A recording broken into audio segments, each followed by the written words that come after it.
I want you to notice what I am doing here. I did a Google search. Now, obviously, none of us can control what the results are going to be when we do a Google search. And I'm going to make this video based upon the results of this Google search, which I am looking at myself for the very first time. Now, whatever the results are, whatever the evidence is, I'm going to speak about it, read it, and expand on it. I have no problem with this because there are some things that I already know. And if the truth were different, I could accept that as well, because I am truth-centric.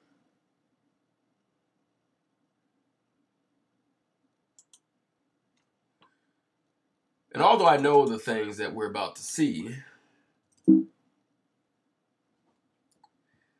I know that many people do not know these things because of the things that come out of their mouth and out of their fingers when they are on the internet.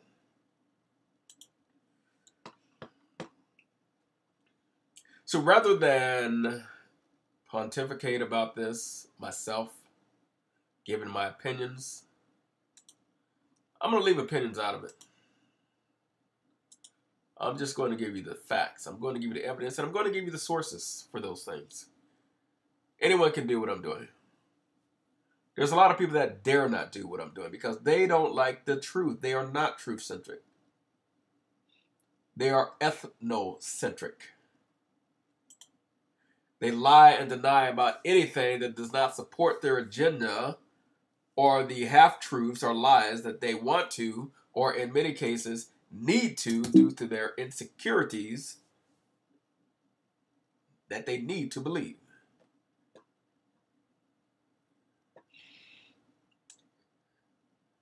Now, one thing about Google is that Google has gotten very good at not allowing people to use SEO tactics, which is search engine optimization, to skew the results.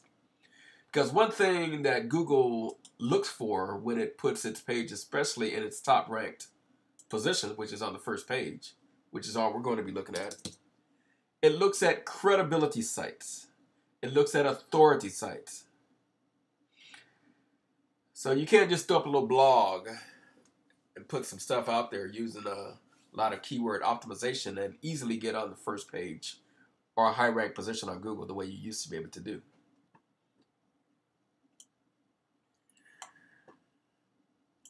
Okay, so I've looked at all of the first page results.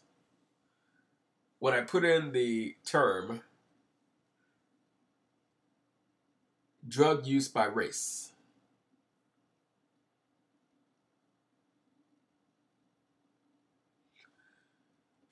so I don't want to do this live because it would take too long. So what I'm going to do is stop the recording, and then I'm going to find the information, which I already know what it's going to be, if it's accurate. And then I'm just going to let you see it for yourself. So I'm going to stop the video. I'm going to take about 15 minutes. Probably won't take more than 10. And in fact, I'll let you watch the first one so you'll see what I'm going to do.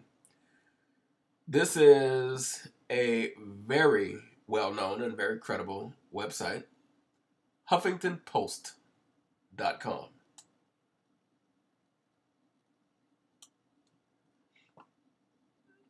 When it comes to illegal drug use, white America does the crime, black America gets the time. So that's basically where we're going. So I'm going to stop the recording, go ahead and find what we need to highlight on each of these sites, and then we'll be back because I don't want to take up too much time on this.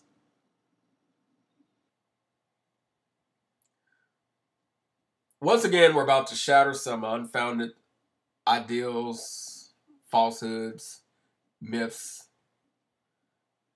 and false notions that are perpetuated by those who don't like the truth. And let's see, where should we start at?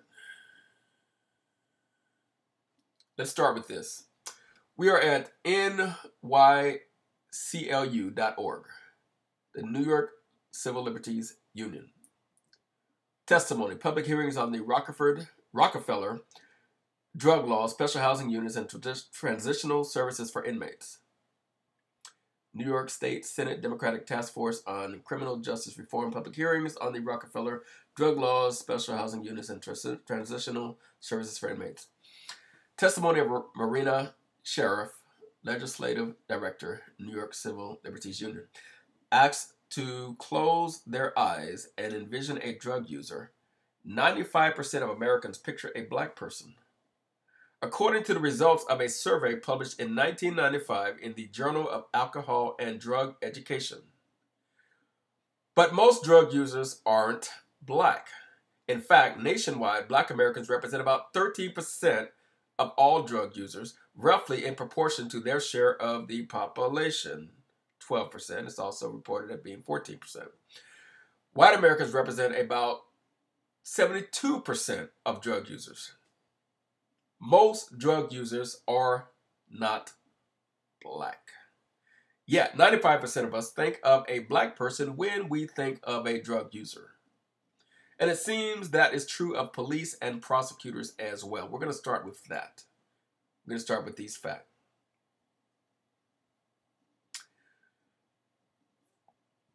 In spite of the fact that only 13% of drug users are black,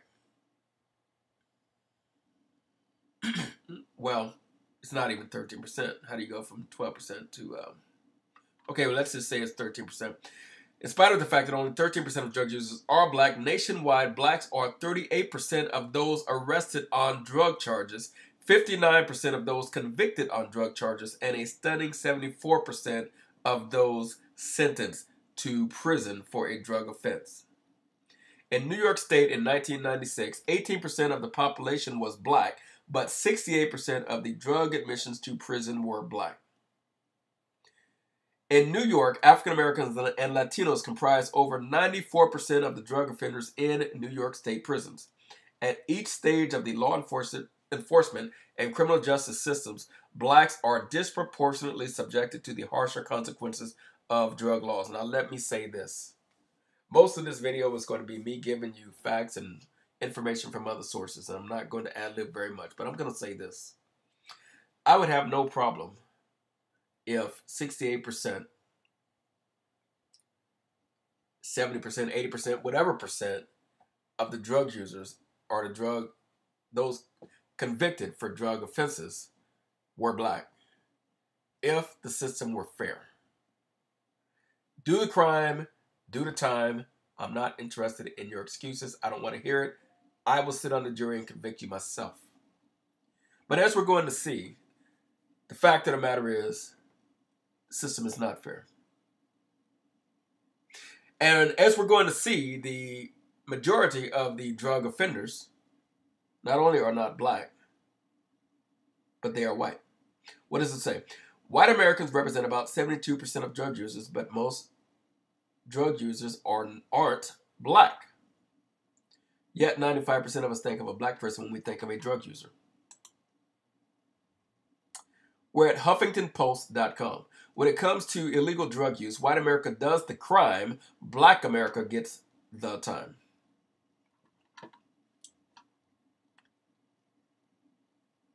You can have opinions all you want, but I'm giving you the sources. White Americans are more likely than black Americans to have used most kinds of illegal drugs, including cocaine, marijuana, and LSD. Yet, blacks are far more likely to go to prison for drug offenses.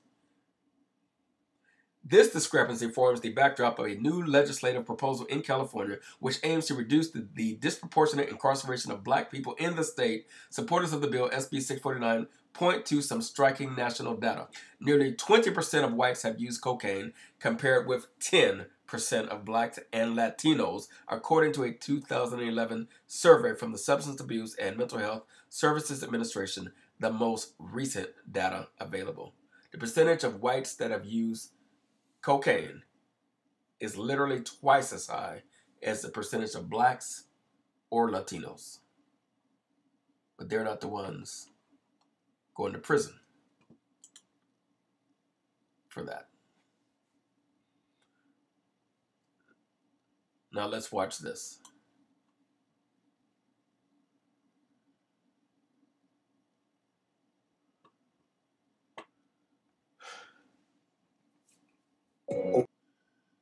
There's a recently introduced bill in the state of California that's aiming to address the vast discrepancy in drug sentencing between blacks and whites. According to a 2009 Human Rights Watch report, which inspired this bill, whites are more likely than blacks to have tried most types of drugs. That's including cocaine, marijuana, and LSD.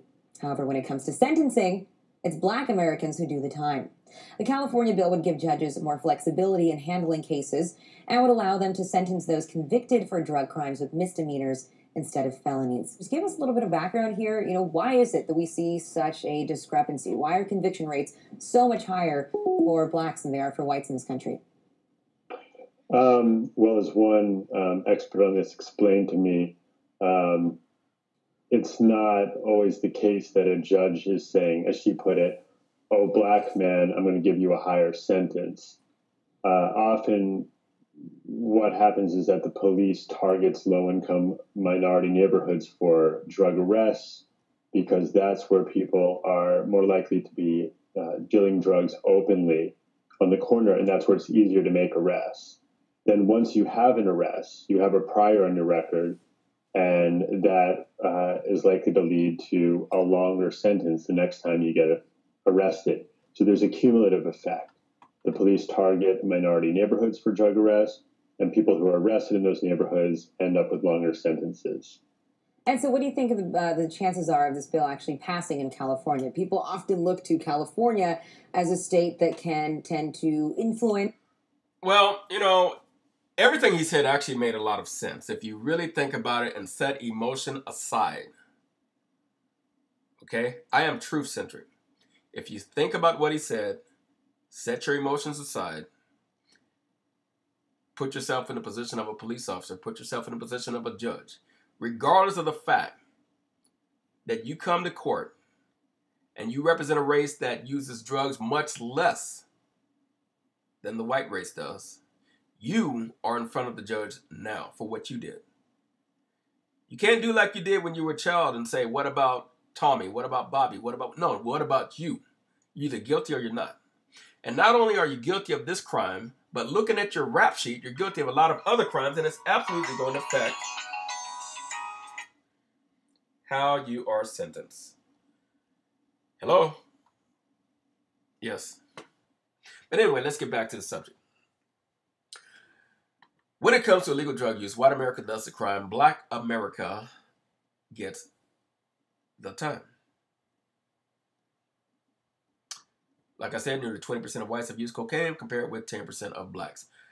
I simply did a Google search, and I basically clicked on every single thing that came on the first page. I did not cherry pick it. I just clicked on everything. And you're going to find some consistencies. Alternet.org. Whites more likely to be drug addicts than blacks. So why do racial drug stereotypes persist? And this is about Whitney Houston's death. And other than the title, there's really nothing to see here on that particular article. So let's move on to the next one. Like I said, I clicked on everything that was on the first page.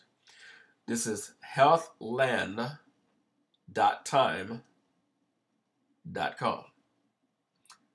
Study. Whites more likely to abuse drugs than blacks. Black youth are arrested for drug crimes at a rate 10 times higher than that of whites. But new research shows that young African Americans are actually less likely to use drugs and less likely to develop substance use disorders compared to whites, Native Americans, Hispanics, and people of mixed race. Consistently, what I've seen in every report is that the only racial group that is less likely to use drugs, including alcohol, than blacks, is Asians. So I applaud Asians for that, because I don't even get it. I don't get it. I don't do it. I've never done it. I'm not interested in doing it. I don't get it. Most people aren't that bright in the first place, and drugs make you even stupider than you were in the first place. That's certainly why you're high. That's what it means to be high. You have a diminished state of reasoning and capacity for reasoning and understanding and comprehending and everything else. I don't get it. Anyway, let's see.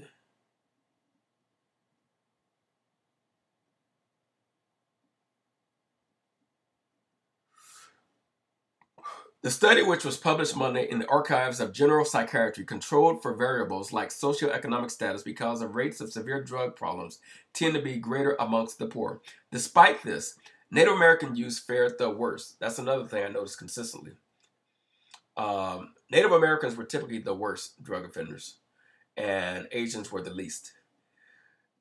Native American youth fared the worst, with 15% having a substance use disorder, compared to 9.2% for people of mixed racial heritage, 9% for whites, 7.7% for Hispanics, 5% for African Americans, and 3.5% for Asians and Pacific Islanders. Let's go to the next article. WashingtonPost.com. WashingtonPost.com. Here's a chart. Marijuana use among 18 to 25-year-olds by race. These are the percentages of those who use marijuana in the past 12 months.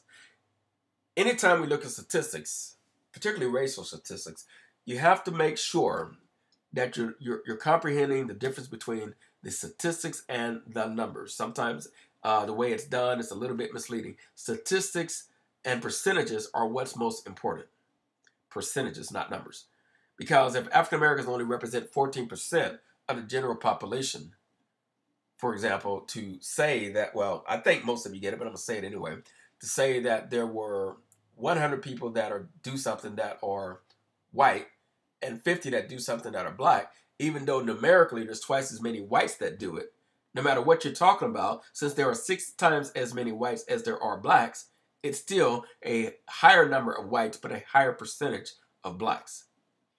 50 blacks compared to 100 whites represents a higher percentage of blacks, period. Okay? But we're not looking at numbers, we're looking at percentages. And percentage-wise, from 2001 to 2010, whites consistently had not a much higher percentage, but certainly a higher percentage.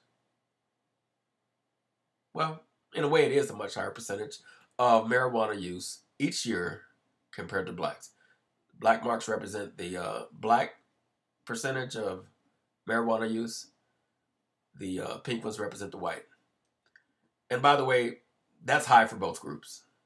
That's a high percentage of both races using marijuana between 18 and 25. And as they say here, more blacks say they've never used marijuana, such as myself.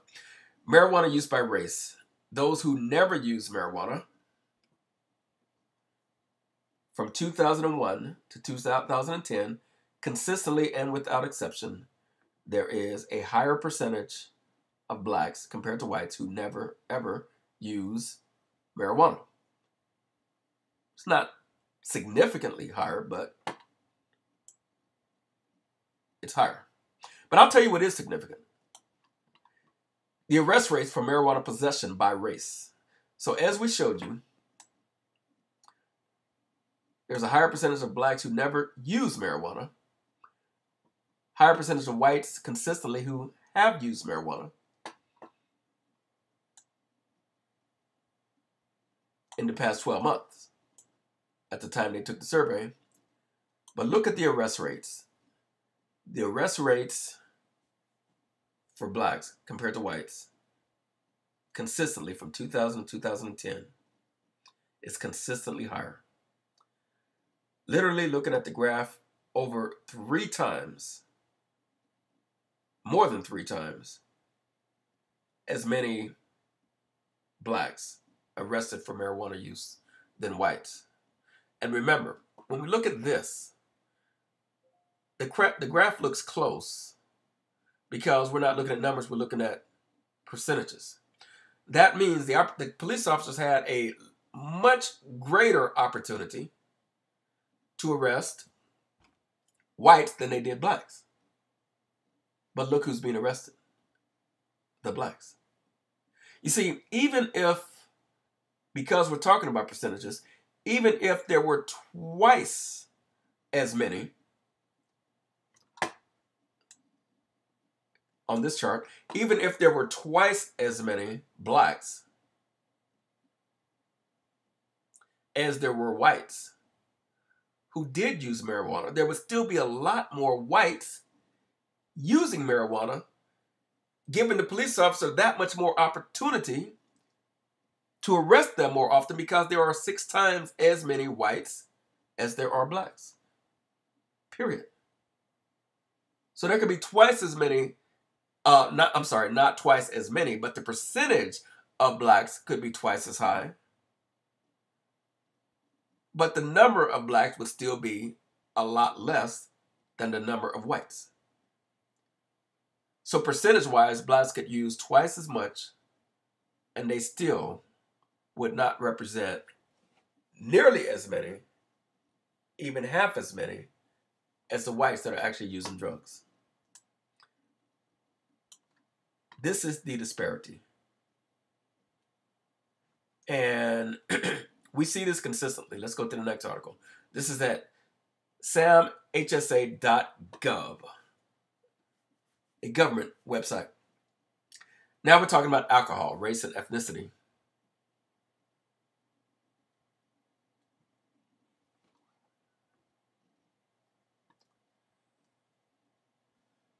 Current binge and heavy alcohol use among persons aged 12 or older by race and ethnicity. First, let's look at the blue graph, then the gray, then the light blue.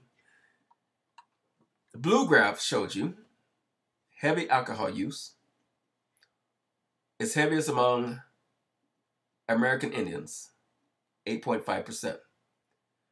Second would be whites at 7.6%. Third would be 2 or more races at 6.8%. Fourth would be Latinos at 5.1%. Fifth would be blacks at 4.5%. And sixth would be Asians at 1.7%. These are those who use heavy alcohol on a regular basis. So the most frequent users are Native Americans, seconded by whites, followed by 2 or more mixed race, followed by Hispanics, and then blacks. The gray bar graph represents binge use. You drink, you binge drink, maybe on the weekend, you go get drunk, but you're not a heavy drinker. Not necessarily an alcoholic, but you're a drinker for sure. Again, this is 30.2% of Native Americans, American Indian or Alaska Natives, 30.2%, which is the highest, followed by mixed race at 25.1%, then white at 23.9%, Latino or Hispanic at 23.2%, and then black at 20.6%. And then lowest consumers would be Asians at 12.7%. And then we have current users. The question was, how much alcohol consumption did you have in the past month? And then they asked current users.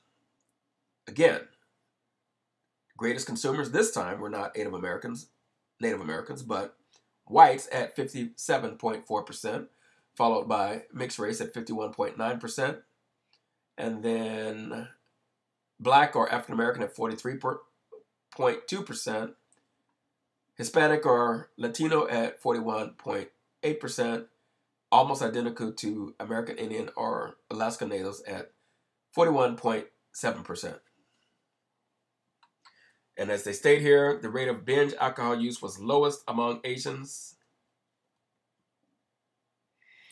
Among youth aged 12 to 17 in 2012, Asians had lower rates of current alcohol use than any other racial ethnic group at 4.9%. Rates of current alcohol use for youth in other racial ethnic groups were 9.3% for blacks, 10% for American Indians or Alaska Natives, 11.7% for those reporting 2 or more races, 12.8% for Hispanics, and 14.6% for whites. Again, that was youth between the age of 12 and 17 who were currently using alcohol in 2012 at the time of the survey. Let's look at this chart. This is at ssc.wisc.edu, educational website. Prevalence of past drug use in the United States by age, sex, and race ethnicity represented in percentages. This is from 1996. Okay? So, these are the age groups from 12 to 17, from 18 to 25, 26, 34, 35 and up. Type of drug. Any illicit drug use.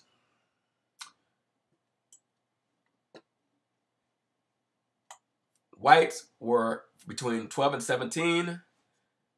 Did you have any illicit drug use? Remember, we're looking at percentages, not numbers. 9.2% of whites did. 8.6% of blacks did. 9.2%, which is an equal number of Hispanic is equal to white. Twice as many as whites, which was 18.4% of Native Americans, American Indians, Alaskan Natives did. And as usual, less, which is 5.5% of Asians. And that's between 12 and 17. That's pretty pathetic. If you're between 12 and 17 years old using drugs. Let's go down the list, sticking with that same age group. Marijuana use. Whites were at 7.3%. Blacks were identical at 7.3%. Hispanics were lower at 6.9%. American Indians, Alaska Natives were at 18.4%. And Asians, too low to even register. Doesn't mean none. It just means too low to even quantify, basically. Cocaine use. 0.5% of whites between 12 and 17. Blacks were nil. Doesn't mean that there were none. It just means it was too low to even register. It was not quantifiable. And based upon the statistical data, I mean, if it's point, I don't know how many people they surveyed or anything like that, but that's just the way that works. So when you see this, that doesn't mean that there were none. It just means that it's even less than 0.5 or even 0.1%. Hispanics were at 1.1%. They were the highest cocaine users, surprisingly, between 12 and 17. American Indians and Asians were identical to blacks. It was too few to even count.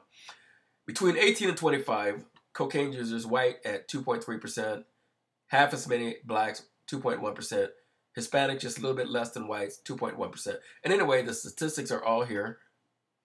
You can look at it for yourself. And even at the between 18 and 25, marijuana use, 14.4% of whites, 13.9% of blacks. Cocaine, 2.3% of whites, less than half as many blacks at 1.1%. That's between 18 and 25. Let's go to the next one. This is drugwarfacts.org, cocaine and crack. Prevalence of cocaine and crack use in the U.S. 2012 by demographic characteristics numbering in the thousands. Now, keep in mind, like I said, we have to know what we're looking at. We're not looking at percentages now like we were before. Now we're looking at numbers. So, of course, if there are a lot more whites in the United States than there are anyone else, that their numbers should be higher. So, prevalence of cocaine and crack use in the U.S. Whites were, lifetime users were at 28,583.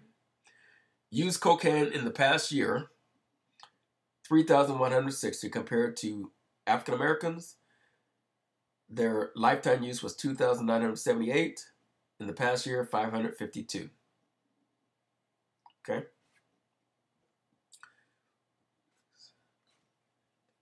No matter how you look at it, even looking at it numerically or percentage-wise, it is apparent that the cocaine use among whites is much, much, much higher than it is among blacks. And I'm not just saying that because I'm comparing 28,583 to 2,978. Like I said, African Americans represent about 1/6 of the population of whites.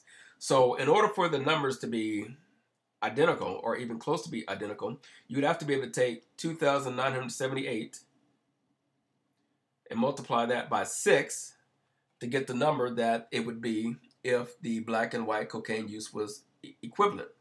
That number would be about 10,000 less than it is. It would be 17,868 of whites, and then the number 2,978 would be comparable to the number 17,868. That would mean that blacks and whites were using cocaine at about the same percentage, but they obviously are not. The percentage of whites is much higher. And these are the things I want to point out. When it comes to Hispanics or Latinos, it's a lot higher numerically than it is the blacks. And as usual, the Asians are a lot lower. And surprisingly, the American Indians, who lead in everything else when it comes to cocaine, it's probably because of the cost of cocaine and the accessibility that Native Americans have to cocaine, but their numbers are even lower than the Asians. Period. Across the board. Let's go to the next statistic. This is at drugabuse.gov. Actually, there's no statistics here. I just told you that I clicked on every single thing that came up on the first page. This is, excuse me, National Institute on Drug Abuse. This is a research report. And NIH Health Disparities Strategic Plan Fiscal Years 2009-2013. So basically, this is a report showing fiscal plans. That means the money and what they plan to do with it. That's all this is. So there's no real substantive hard data on this page. I didn't want to cherry pick my data. This is the American Psychological Association website, apa.org. Ethnicity and Health in America series, Substance Abuse and Addiction in the African American Community. According to the 2012 National Survey on Drug Use and Health, an estimated 23 million Americans aged 12 and older use illegal drugs. The survey also reported an estimated 22 million persons aged 12 or older were classified with substance dependence or abuse in the past year. And then we have 2014, we have all these four doctors with a PhD. Upon examination of the literature on ethnic differences on the rate and course of alcoholism, now we're talking about alcohol, it is generally found that compared to their European American counterparts, African Americans report a later initiation of alcohol during adolescence and generally lower rates and levels of use across adulthood. From adolescence to adulthood, African Americans have a much lower consumption of alcohol and much lower addiction to alcohol and alcoholism than whites do, is what they're saying. Now we're going to go to the NAACP.org website, Criminal Justice Fact Sheet, and their information is taken from the FBI crime statistics data. Let's see what we have here. Racial disparities in incarceration. African Americans now constitute nearly 1 million of the total 2.3 million incarcerated population. African Americans are incarcerated at nearly 6 times the rate of whites. Together, African Americans and Hispanics comprised 58% of all prisoners in 2008, even though African Americans and Hispanics make up approximately 1/4 of the U.S. population.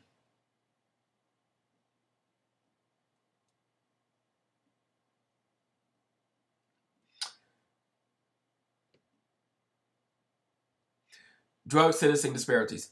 About 14 million whites and 2.6 million African Americans report using an illicit drug. Now we're talking about numbers, not statistics. So in terms of law enforcement, you have many more opportunities to incarcerate whites because there are many more whites and there are many more whites that use drugs.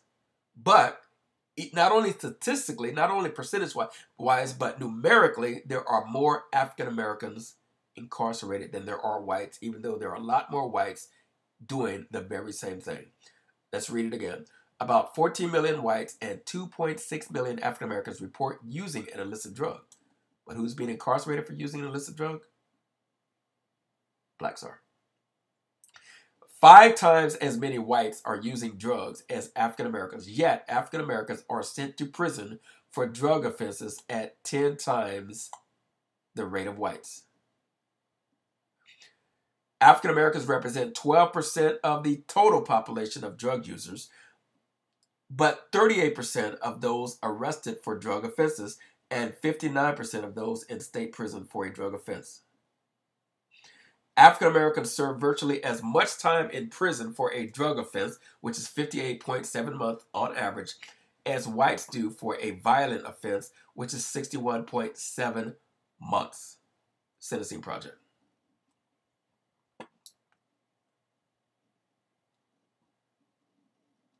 Let's go to the next one. This is lawdigitalcommons.bc.edu, Boston College Third World Law Journal. Cocaine prohibition, drug-induced madness in the Western Hemisphere. If you're interested in this subject and you like to read and you like to learn and you like to know, just for the sake of knowledge, I would encourage you to go to that website and read this.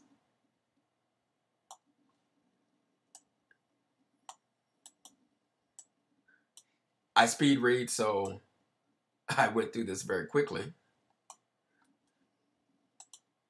Speed reading is something that I took an interest in, and I wanted to learn how to do it, so I took a course in it. But I would encourage you, like I said, this is pretty long, it's pretty detailed, it's pretty specific, and what I really like about it is that it shows you all of the sources for everything that it says. So if you want to do some serious study and serious research, for whatever your purpose might be, I would refer you to this report. Reforms.